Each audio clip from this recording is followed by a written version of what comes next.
రాజకీయాలు heat ఎక్కాయి. BJP TRS మధ్య war ఓ range లో సాగుతోంది. నిన్న నడ్డా టూర్ తో ఇది మరింత ముదిరింది. మరోవైపు నడ్డా వ్యాఖ్యలకు అదే స్థాయిలో రియాక్ట్ అయ్యారు కేటీఆర్. బీజేపీ పార్టీ అబద్దాల పార్టీ అని అన్నారు మంత్రి కేటీఆర్. బీజేపీకి కొత్త నిర్వచనం చెప్పారు మంత్రి కేటీఆర్. నిన్నటిదాకా కొద్దిగా జేపీ నడ్డా అంటే పెద్ద మనిషి, కేంద్రంలో మంత్రిగా పనిచేసిన పెద్ద మనిషి, అంతో ఇంతో చదువుకున్నోడు, కొంత జ్ఞానం ఉన్నోడు అనే ఒక అభిప్రాయం నిన్నటిదాకా కొంత మాకుండే. కానీ నిన్న ఆయన మాట్లాడిన మాటలు చూసిన తర్వాత ఆయనకు బండి సంజయ్కి పెద్ద తేడా ఏం లేదనేది నిన్న స్పష్టంగా అర్థమైంది. ఎందుకంటే బీజేపీలో బండి అయినా, గుండైనా, అరగుండైనా, ఏ గుండైనా గంతే అనేది నిన్న చాలా స్పష్టంగా బయటపడ్డది. ఆయన మాటల్లోని డొల్లతనం, ఆయన చేసిన విమర్శల్లోని భావదారిద్ర్యం. అందుకే నేను అంటా ఉన్నా, నిన్న ఆయన మాటలన్నీ చూసిన తర్వాత భారతీయ జనతా పార్టీ నాయకుల యొక్క దిక్కుమాలిన విమర్శలు, సోషల్ మీడియాలో వాళ్ళు మాట్లాడుతున్న మాటలు చూసిన తర్వాత బీజేపీ అంటే ఇన్ని రోజులు భారతీయ జనతా పార్టీ అనుకున్నాం, కానీ ఇక అది భారతీయ జనతా పార్టీ కాదు. బీజేపీ అంటే బక్వాస్ జుమ్లా పార్టీ. అది మాట్లాడితే చెత్త, పనికిమాలిన విమర్శలు, బక్వాస్ మాటలు తప్ప ఒక్కటంటే ఒక్కటి ఈ దేశానికి కానీ దేశ ప్రజలకు కానీ 7.5 ఏళ్లలో ఏ వర్గానికన్నా ఏమైనా చేసిండ్రా అంటే చెప్పుకునేందుకు వాళ్ళు చేసింది ఏమీ లేదు, గుండు సున్నా, మొట్టమొదటి మాట. అందుకే ఈరోజు భారతదేశంలోనే అతిపెద్ద రాష్ట్రం ఉత్తరప్రదేశ్. ఉత్తరప్రదేశ్లో 5 ఏళ్ళు నడిపిన తర్వాత సర్కారును ఏ నినాదం మీద పోవాలి ఎన్నికలకు? ఇగో మేము ఈ పని చేసినాం, మా కోటేనని చెప్పాలి. కానీ వీళ్ళ దౌర్భాగ్యం ఏంటంటే, ఇగో ఇది వీళ్ళ దౌర్భాగ్యం. ఇలా ఇండియన్ ఎక్స్ప్రెస్ పత్రిక, జాతీయ స్థాయి పత్రికలో వాళ్ళ యాడ్, ఇది వాళ్ళ యాడ్. ఏం యాడ్? ఎవడో అంతకుముందు రాళ్ళు ఇసిరిండట, ఇప్పుడు ఈయన ఈ పోటుగాడు వచ్చిన తర్వాత వాడు పాపం ఇట్లా దగ్గరికి వెళ్ళి ఇట్లా శైలు వంచుకొని, తలకాయ వంచుకొని క్షమాపణ చెప్తున్నట్టు. అందుకే ఈయన కోటే అన్నట్టు. ఇది వీళ్ళ దిగజారుడుతనం, ఇది వీళ్ళ దిక్కుమాలిన ప్రభుత్వం యొక్క గొప్పతనం. ఉత్తరప్రదేశ్లో మేము రాకముందు గుండాగిరి ఉండే, ఇప్పుడు లేదు, కాబట్టి మాకు ఓటేయండి అంటే ఇంకోటి చేసింది, ఒక ప్రజలకు చేసిన ఒక పైసా పని లేదు, పనికొచ్చే ఒక్క పని లేదు, ఒక పేదవాడికి చేసిన ఒక్క పని లేదు, ఏది లేదు, ఏమి చెప్పుకునే పరిస్థితి లేదు. కాబట్టి ఈ చిల్లర రాయక్యం. ఇక అందులో ఒకటే ఒకటి వాళ్ళు చెప్పకనే చెప్పేది ఏంటంటే, ఆ పిల్లగాడు ముస్లిం అని ఒక్కటి చెప్పారు అంతే. కాకపోతే మొత్తం మిగతాది అంతే, ఇక అదే ముఖ చిత్రం, గదే రంగుల చిత్రం మొత్తం దేశం అంతటా. హిందూ ముస్లిం అనే ఒక మత పిచ్చి పెట్టి, హిందువులను ముస్లింలను వేరు చేసి ఏదో ఒకటి చేసి మొత్తానికైతే దేశంలో చిచ్చు పెట్టి 4 ఓట్లు వేయించుకోవాలనే బక్వాస్ జుమ్లా పార్టీ తప్ప వీళ్ళకి ఏం లేదు. ఇక జుమ్లా అని మేమంటే ఏం చేసినావా నరేంద్ర మోడీ అంటే, జుమ్లా అంటే తెల్లారలేస్తే హమ్లా. అదేం హమ్లా? హమ్లా అంటే వీళ్ళకి తెలిసింది ఒకటే, ఎన్డీఏ ప్రభుత్వం అని ఉన్నది దేశంలో. ఎన్డీఏ ప్రభుత్వంలో ఎవరైనా భాగస్వాములు అంటే బీజేపీ, సిబిఐ, ఈడీ, ఎన్ఐఏ, ఇంకే ఉంటాయి కిసోటి సంస్థలు. బీజేపీ సర్కార్ రైతులకు చేసిందేమీ లేదన్నారు మంత్రి కేటీఆర్. ప్రధాని మోదీ రైతు విరోధి అని చెప్పారాయన. పంజాబ్ లో రైతులు ప్రధానిని అడ్డుకున్నారని గుర్తు చేశారు మంత్రి కేటీఆర్. ప్రతిపక్షాలు ప్రశ్నిస్తే ఈడీ, ఐటీ దాడులు చేస్తున్నారని విమర్శలు గుప్పించారు. 2022 కల్లా ప్రతి భారతీయుడికి ఇల్లు అని నరేంద్ర మోడీ గారు చెప్పిన మాట 22 కల్లా అని చెప్పి ఏ రోజు చెప్పింది? ఇది జూలై 28, 2018, 4 ఏళ్ల కింద చెప్పిన మాట, 4.5 ఏళ్ల కింద. మరి వచ్చిందా? ప్రతి భారతీయుడికి, ప్రతి పేదవాడికి, తెలంగాణతో సహా భారతదేశంలో 28 రాష్ట్రాలు ఉన్నాయి. ఎన్ని రాష్ట్రాలు ఇల్లు ఇచ్చింది నరేంద్ర మోడీ ప్రభుత్వం? అందరికి ఇల్లు వచ్చినాయా? ఇది ఒక జుమ్లా. ఇక రెండోది, ఇదే ప్రధానమంత్రి జూన్ మాసంలో ఆయన చెప్తాడు, ఏం చెప్తాడు? 20 June 2018, PM promises farmers income doubling by 2022. 2022 కల్లా రైతుల ఆదాయాన్ని రెట్టింపు చేస్తా. రైతుల ఆదాయం రెట్టింపు చేసే కానీ రైతులను ఈయన కంటే గోసవుచ్చుకున్నాడు భారతదేశంలో కాదు ప్రపంచంలోనే. ఇంత అరాచకమైన, ఇంత నిరంకుశమైన ప్రభుత్వాధినేత ఎవరైనా ఉన్నారా అంటే నరేంద్ర మోడీ తప్ప ఇంకెవడు లేడు. ఆయన పేరు నరేంద్ర మోదీ కాదు, రైతు విరోధి. నరేంద్ర మోదీ రైతు విరోధి అని చెప్పి ఈరోజు ఇప్పుడే మేము ఇక్కడికి వస్తుంటే ఇప్పుడే చూసినాం, పంజాబ్లో రైతులు అడ్డుకుంటే 20 నిమిషాలు రోడ్డు మీద అయిపోయింది ప్రధానమంత్రి. నాకు తెలిసి ఈ దౌర్భాగ్యం భారతదేశంలో ఏ ప్రధానమంత్రికి పడరు ఇప్పటివరకు. 20-30 నిమిషాల పాటు ప్రధానమంత్రి మోటార్ కేడు కూడా బంద్ చేసుకొని పంజాబ్లో రైతుల నిరసనలతో స్తంభించిపోవాల్సిన దుస్థితి తెచ్చుకున్న రైతు విరోధి నరేంద్ర మోడీ. ఇది ఆయన చెప్పిన డైలాగ్. ఇంకో జుమ్లా, 2022 కల్లా రైతుల ఆదాయం డబల్ చేస్తా అని నరికిన వీరుడు ఎవరా అంటే నరేంద్ర మోడీ. మరి ఎక్కడ డబల్ అయిందో, ఏడ ఏమైందో మోడీకి తెలవాలి తప్ప మాకైతే తెలియదు. ఇక ఇంకో జుమ్లా ఏంటిది ఇది? నరేంద్ర మోడీ మళ్ళీ ఇది కూడా ఎప్పుడు చెప్పిండు? 2014 జూన్ 12 ఆయన అధికారంలోకి వచ్చినాక నెలకో 2 నెలలకు, జూన్ 12, 2014 ఏమన్నాడు ఆయన? PM Narendra Modi sets 2022 dead line for water, electricity and toilet in every house. ఇంటింటికి నీళ్లు, ఇంటింటికి కరెంటు, ఇంటింటికి టాయిలెట్. నిన్నగాక మొన్న ఎంత సిగ్గులేని మాట, ఎంత సిగ్గులేని ప్రభుత్వం, ఎంత నీతిమాలిన ప్రభుత్వం అంటే ఈ మాట 8 ఏళ్ల కింద చెప్పింది నరేంద్ర మోడీ. గుజరాత్లో నన్ను అయిందా? గుజరాత్లో ఇంటింటికి నల్లా వచ్చిందా? నీ గుజరాత్లో ఇంటింటికి కరెంట్ ఉన్నదా? నీ గుజరాత్లో ఇంటింటికి టాయిలెట్ ఉన్నదా? నేను అడుగుతలేను నరేంద్ర మోడీ గారు. నిన్నగాక మొన్న నీ ప్రభుత్వం విడుదల చేసింది రిపోర్ట్. ఏం విడుదల చేసింది? భారతదేశంలో అత్యధికంగా ఓడిఎఫ్ ప్లస్ విలేజెస్ ఎక్కడ ఉన్నాయి అంటే తెలంగాణలో 96.7% ఉన్నాయి. రెండో స్థానంలో 35%తోని తమిళనాడు ఉన్నది. నీ గుజరాత్లో 0.05% ఉన్నాయి. ఇగో గిది మీ బతుకు, గిది మీ జుమ్లా. ఇక మీరు గింతపాటి పోటుగాలు ఇంకున్నాయి జుమ్లాలు. 2022 కల్లా పొడుస్తా అన్న ఏంటి అంటే ఒకటేమో ఇంటింటికి నల్లా, ఇంటింటికి కరెంటు, ఇంటింటికి టాయిలెట్. 2022 కల్లా ప్రతి ఒక్క మనిషికి ఇల్లు, ఫార్మర్స్ ఇన్కమ్ డబల్. ఇగో 2022 కల్లా ఇక చెప్పిండే చూడండి. బుల్లెట్ రైళ్లు ఇండియాలో ఉరుకులు పరుగుల మీద బుల్లెట్ రైళ్లు ఉంటాయి 2022 కల్లా అని చెప్పిన మరొక జుమ్లా. ఇవన్నీ జుమ్లాలు అని మేమంటే మా మీద హమ్లా. ఏం హమ్లా? ఈడీ, సిబిఐ, ఐటీ, ఇక వాళ్ళ ఎన్డీఏ భాగస్వామ్య పక్షాలు ఏవైతున్నాయో ఈడీ, సిబిఐ అండ్ ఐటీ, వాళ్ళ నుసిగొల్పుడు, ప్రతిపక్షంలో ఎవరు మాట్లాడితే వాళ్ళ మీద జుమ్లా, హమ్లా. ఈ కేంద్రంలో 15 లక్షల ఉద్యోగాలు ఖాళీగా ఉన్నాయని అన్నారు మంత్రి కేటీఆర్. వాటినెందుకు భర్తీ చేయడం లేదని ప్రశ్నించారు. కాళేశ్వరం ప్రాజెక్టులో అవినీతి జరగలేదని కేంద్ర మంత్రి పార్లమెంట్లో ప్రకటించారని అన్నారాయన. బీజేపీది సేల్స్ మ్యాన్ పాలన అని, సీఎం కేసీఆర్ది రాజనీతిజ్ఞుడి పాలన అని అన్నారు మంత్రి కేటీఆర్.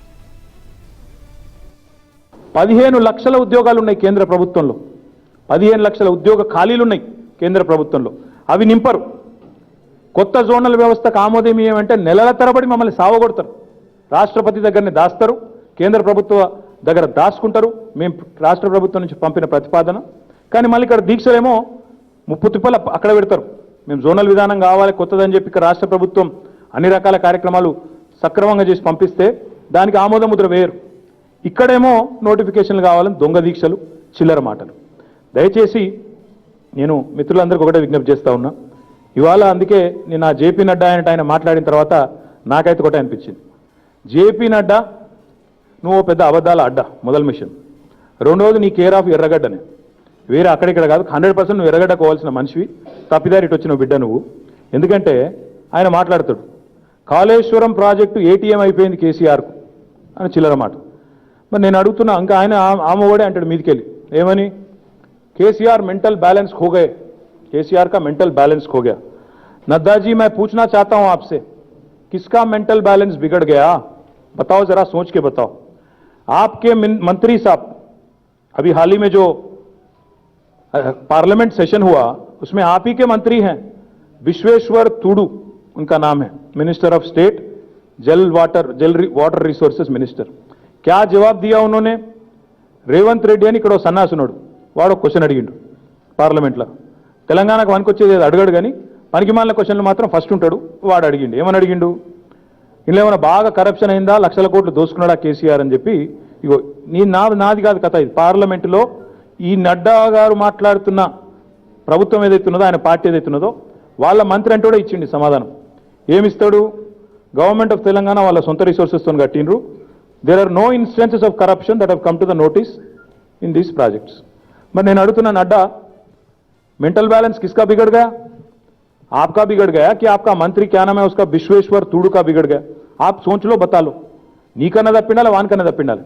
ఇద్దరు లెవెల్ మెంటల్ బ్యాలెన్స్ పోయింది. ఏం మాటలు మాట్లాడుతున్నావు ఇక్కడికి వచ్చి, తెలంగాణకు వచ్చి? ఏటీఎం బరాబర్ చెప్తున్నాం. ఎస్, కేసీఆర్ అంటే ఆయన తెలంగాణ రాష్ట్రానికి ఏటీఎం, అన్నదాతలకు తోడుండే మెషిన్ కేసీఆర్ బరాబర్ అంటాం. తెలంగాణ రాష్ట్రం వచ్చిన తర్వాత ఎన్ని కార్యక్రమాలు చేసినామో, ఎన్ని పనులు చేసినామో మీకేం తెలుసు? మీ దిక్కుమాలిన పాలనకేం తెలుసు? మా నాయకుడు కేసీఆర్ది స్టేట్స్మెన్ పాలన, రాజనీతిజ్ఞుడి పాలన, మీది దిక్కుమాలిన సేల్స్మెన్ పాలన. అన్ని అమ్ముడు తప్ప మీ ముఖాలకు ఏం తెలుసు? అసలు అన్ని ప్రభుత్వ రంగ సంస్థలను నమ్మి వాటిని ఏటీఎంలుగా మార్చుకున్న దౌర్భాగ్యులు మీరు. మాకేం కర్మ పట్టింది? అడ్డమైన మాటలు, అడ్డమైన విమర్శలు, చిల్లర మల్లర మాటలు. బీజేపీ పాలనలో సామాన్యుడి శకం తప్ప మరేమీ మిగల్లేదన్నారు మంత్రి కేటీఆర్.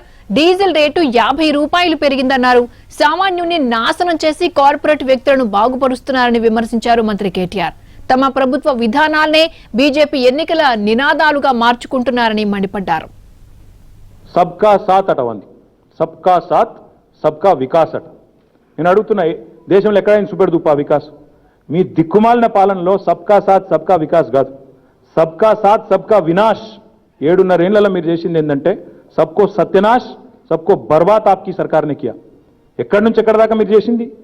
కామన్ మ్యాన్కు ఈ దేశంలో శోకం తప్ప ఏం మిగిలింది? కామన్ మ్యాన్కు ఈ దేశంలో సామాన్యుడికి నీ ప్రభుత్వం వచ్చిన తర్వాత 50 రూపాయలు పెరిగింది పెట్రోల్ మీద, డీజిల్ మీద. ఒక్క పైసా ఎక్కడైనా లాభం జరిగిందా సామాన్యుడికి?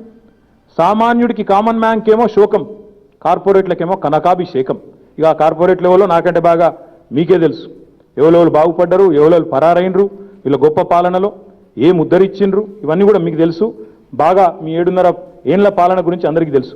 ఇంకా సిగ్గుమాలిన మాట ఏంటంటే, బాధ ఎక్కడ అనిపిస్తుంది అంటే, మా పథకాలనేమో కాపీ కొడతారు, మా పథకాలన్నీ కాపీ కొడతారు. నేను అడుగుతున్నాను అడ్డాని, कौन है इंस्पिरेशन आपका किसान सम्मान के लिए? कहां से आया किसान सम्मान? रैतु बंधु केसीआर का जो हमने उद्घाटन जिसका हमने किया, उसी को कॉपी करके आपने किसान सम्मान नहीं बनाया क्या? कम से कम थोड़ा शर्म तो आना चाहिए. ఒక దిక్కేమో కేసీఆర్ పథకాలు కాపీ కొడతారు, ఇంకో దిక్కేమో పనికిమాలిన మాటలు మాట్లాడతారు. కిసాన్ సమ్మాన్కు స్ఫూర్తి ఎవరు? కిసాన్ సమ్మాన్ పథకానికి స్ఫూర్తి ఎవరు? నీ హర్ ఘర్ జల్ అంటున్నావు కదా, నీ హర్ ఘర్ జల్ ఏదైతే 2022 వరకు ఇస్తా నరికినవో, ఏదైతే అత్తపత్త లేదో ఇప్పటి వరకు, మరి హర్ ఘర్ జల్కు ఆద్యులు ఎవరు? మా మిషన్ భగీరథ కాదా దాని స్ఫూర్తి? ఇది వాస్తవం కాదా? ఏమైనా సిగ్గు, నీతి, లజ్జ ఏమైనా ఉన్నదా మీకు అసలు? ఏది పడుతుంది? మా ప్రభుత్వ విధానాలు, మా నాయకుడి విధానాలు, మీ ఎన్నికల నినాదాలు బిడ్డ గుర్తుపెట్టుకోనడ్డా. మా ప్రభుత్వ విధానాలు మీ దిక్కుమాలిన పార్టీ యొక్క ఎన్నికల నినాదాలు. అది యాద పెట్టుకో. మీరు ఇవాళ రాష్ట్రాల్లో 11-12 రాష్ట్రాలు బీజేపీ పాలిత రాష్ట్రాలతో సహా మా ప్రభుత్వం యొక్క విధానాలను చూసి ఇక్కడికి వచ్చి ప్రశంసించి పొగిడిపోతా ఉన్నారు. కాళేశ్వరం ప్రాజెక్టు గురించి చిల్లర మాటలు మాట్లాడతాడు. సిగ్గు లజ్జ ఏమన్నా ఉన్నదా మీకు అసలు? ప్రపంచంలోనే అతిపెద్ద లిఫ్ట్ ఇరిగేషన్ ప్రాజెక్టు కాళేశ్వరం ప్రాజెక్టును భారత ప్రభుత్వం అర పైసా ఇయ్యకపోయినా తెలంగాణ ప్రభుత్వం తమ సొంత రిసోర్సెస్తో కడితే భారత ప్రభుత్వం దాన్ని ఎత్తుకొని ప్రపంచంలోనే అతిపెద్ద ప్రాజెక్ట్ అని చెప్పి గొప్పగా చెప్పుకోవాల్సింది పోయి సిగ్గుమాలిన మాటలు మాట్లాడతావు. మీ కేంద్ర సెంట్రల్ వాటర్ కమిషన్ నుంచి వచ్చిన చీఫ్ ఇంజనీర్ ఈ ప్రాజెక్ట్ ఎంత గొప్పది అంటే కేసీఆర్కు నోబెల్ ప్రైజ్ ఇవ్వాలని మాట్లాడిపోయిండు. తెలుసా నీకు అసలు? సోయి ఉందా? సోయి ఉండి మాట్లాడుతున్నావా లేక సోయి లేక మాట్లాడుతున్నావా? ఎవడో అడ్డమైనోడు తెలంగాణలో పనికిమాలినోడు స్క్రిప్ట్ రాసిస్తే చదువుడేనా? అది ఏందో తెలియదు, ఏమో తెలియదు, దానికి అరపైస సాయం చేసిన ముఖం లేదు. ఇంత దిక్కుమాలిన దౌర్భాగ్యమైన పరిస్థితి ఉంటుందా? ఆలోచించుకోమని చెప్పి నేను కోరుతా ఉన్నా. నిన్ననేమో రైతులను రెచ్చగొట్టే కుట్ర, ఈరోజేమో ఉద్యోగులను ఉసిగొల్పే కుట్ర తెలంగాణ ప్రభుత్వం మీద. కానీ ఇవన్నీ ఇక్కడ నడవై బిడ్డ. తెలంగాణ ప్రజలు పండించే పంటను చూసి ఫుడ్ కార్పొరేషన్ ఆఫ్ ఇండియా చేతులెత్తేసిందన్నారు మంత్రి కేటీఆర్. నడ్డా సొంత రాష్ట్రం బీహార్ నుంచి ప్రజలు ఉపాధి కోసం తెలంగాణకు వస్తున్నారని గుర్తు చేశారు. ఢిల్లీలో రైతుల రక్తాన్ని చూసిన బీజేపీ నేతలకు కేసీఆర్ ను విమర్శించే అర్హత లేదన్నారు కేటీఆర్. మీ ఫుడ్ కార్పొరేషన్ ఆఫ్ ఇండియా వాడు చేతులెత్తేస్తున్నాడు. తెలంగాణ రైతాంగం పండిస్తున్న పంట చూసి ఈరోజు చేతులెత్తేసే పరిస్థితి నీ ఫుడ్ కార్పొరేషన్ ఆఫ్ ఇండియాకి వచ్చింది. ధాన్యం కొనలేము, మేము మాతో నైతలేదు, మేము చేతగానోళ్ళం, అసమర్థులం, ఈ కేంద్ర ప్రభుత్వం ఒక దిక్కుమాలిన ప్రభుత్వం, దౌర్భాగ్యపు ప్రభుత్వం అని చెప్పకనే చెప్తున్నది నీ ఫుడ్ కార్పొరేషన్ ఆఫ్ ఇండియా నిర్వాహకం. నువ్వు మాట్లాడతావు మా మీద. ఇలా తెలంగాణలో పాలమూరుకి పోతే అక్కడ కనబడే రివర్స్ మైగ్రేషన్ తెలుస్తుంది నీకు. ఒకనాడు పాలమూరు నుంచి కూలీలు వలసపోయే కాడ నుంచి రివర్స్ మైగ్రేషన్తో ఈరోజు పాలమూరు కూలీలు కాదు, కర్నూలు నుంచి వస్తున్నారు. నీ సొంత రాష్ట్రం బీహార్ నుంచి కూడా ఇక్కడ కూలీలు ఉంటున్నారు. నడ్డా తెలుసుకో, నీకు తెలియదు.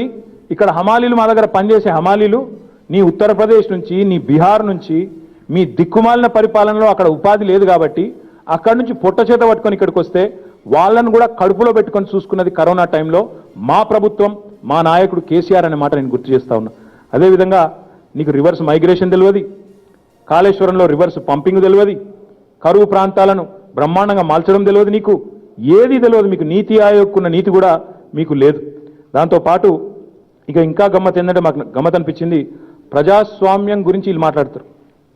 వీళ్ళు ప్రజాస్వామ్యం గురించి మాట్లాడితే ఇక మరి దయ్యాలు, వేదాలు వల్లించే దయ్యాలు కూడా సిగ్గుపడి తలదించుకొని ఎక్కడైనా తల దాచుకునే పరిస్థితి ఉంటుంది. ఒకసారి అవి చూపెట్టవా. సంవత్సరం పాటు ఢిల్లీలో రైతులు చలిలో యుద్ధాలు చేస్తుంటే, పోరాటాలు చేస్తుంటే ఇగో ఇది వీళ్ళ ఘనత. రోడ్ల మీద మేకులు కొట్టి, శిలలు కొట్టి, రైతుల కాళ్ళు అరిగిపోయేటట్టు, వాళ్ళ జబ్బలు ఇరిగిపోయేటట్టు చేసిన వాళ్ళు వీళ్ళు, లక్షలాది మంది రైతులను గోసబుచ్చుకున్న వాళ్ళు వీళ్ళు. ఇలా ప్రజాస్వామ్య పరిరక్షణ గురించి నడ్డా మాట్లాడుతుండ్రు. మాకు ఇంకా గమ్మత్ ఒకటి అనిపించింది. నడ్డా పోయి నిన్నాడ సికింద్రాబాద్లో గాంధీ ముందు మొకరిల్లితే చాలా విచిత్రంగా అనిపించింది. చీకట్లోనేమో గాడ్సే గొప్పోడని చెప్తారు, బయటకు వచ్చి గాంధీని మొక్కుతారు. మీకు సిగ్గున్నదా? నాకు అర్థం కాదు. నీకు నీ దిక్కుమాలిన పార్టీకి చీకట్ల గాడ్సే గొప్పోడు, గాంధీని చంపుడు కరెక్ట్ అని చెప్పే దౌర్భాగ్యులు మీరు గాంధీ ముంగట మోకరిల్లితే ఆయన క్షమిస్తాడా మిమ్లా? సిగ్గు, శరం, లజ్జ. మీరు ప్రజాస్వామ్యం గురించి ఇది మీ బతుకు. గిన్ని కంచెలు పెట్టి, ఇనుప కంచెలు పెట్టి రైతులను సావగొట్టి లక్షలాది మంది రైతుల గోసవుచ్చుకున్న దౌర్భాగ్యులు ఇవాళ ప్రజాస్వామ్య పరిరక్షణ గురించి, ప్రజాస్వామ్యంలో ఇదేదో చీకటి రోజు కాకరకాయ అని చెప్పి ఇంకోటి ఒకటి రెండు కాదు, ఇటువంటి వందల పిక్చర్స్ ఉన్నాయి. ఇంటర్నెట్ చదివితే, గూగుల్లో కొడితే, యూట్యూబ్లో కొడితే వందలు వెళ్తాయి. మీరా మాకు చెప్పేది? ఎందుకు ఇవ్వాలని ప్రధానమంత్రిని అడుక్కున్నారు పంజాబ్లో? పనిలేకనా, పొద్దుపోకనా? ఎప్పుడైనా ఉన్నదా చరిత్రలో? ప్రధానమంత్రిని 30 నిమిషాల పాటు రోడ్డు మీద నిలబెట్టిన పరిస్థితి ఎప్పుడైనా ఉన్నదా? ఎందుకు తెచ్చుకున్నారు ఆ పరిస్థితి? ఎందుకయింది మీకు? ఎందుకయిందంటే ఉత్తరప్రదేశ్కి పోతే మీ మంత్రి బల్పుతోని రైతుల మీదకి బండెక్కించి తొక్కి చంపుతాడు 8 మందిని. కానీ వాడిని మీరు తీయరు, మంత్రి పదవిలోకి వెళ్ళి కూడా తీయరు. మీరు కంత సిగ్గు లజ్జ లేని దిక్కుమాలిన మీరు మాకు చెప్తారు రైతుల రక్తం చూసిన దిక్కుమాలిన ప్రభుత్వం, రైతుల రక్తాన్ని కళ్ళ చూసిన దౌర్భాగ్యపు ప్రభుత్వం మీరు. కేసీఆర్ మీద మాట్లాడే గొప్పలు మీరా?